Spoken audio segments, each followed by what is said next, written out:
नमस्कार मित्रांनो, स्वागत आहे तुमचं सर्वांचं आपल्या अंदाजे हवामानाच्या यूट्यूब चॅनलवर. चला मित्रांनो, बघूया महाराष्ट्र आणि भारताच्या कोणत्या कोणत्या ठिकाणी पावसाची शक्यता बनत आहे.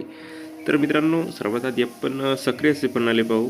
तर पश्चिम आवर्त आलेले आहे जम्मू काश्मीरवरती. आपण बघू शकता ढगाची दाटी वाढत आहे आणि आपल्या महाराष्ट्रातून एक टप रेषा विकसित झालेली आहे अशा प्रकारे.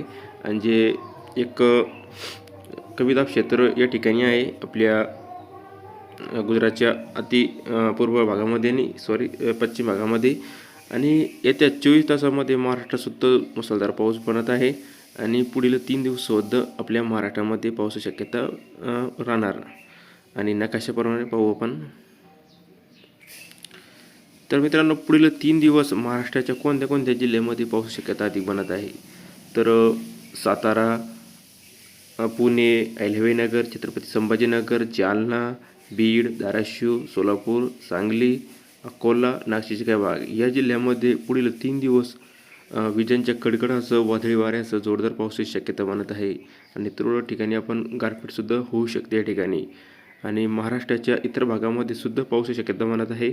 नाशिकचे राहिलेले भाग, धुळे, नंदुरबार, जळगाव, अकोलाचे भाग, बुलढाणा, अमरावती, यवतमाळ, नांदेड, लातूर या जिल्ह्यामध्ये सुद्धा आपल्याला हलक्या मध्यम पावसाची शक्यता आहे. तुरळक ठिकाणी गारपीटसुद्धा होऊ शकते.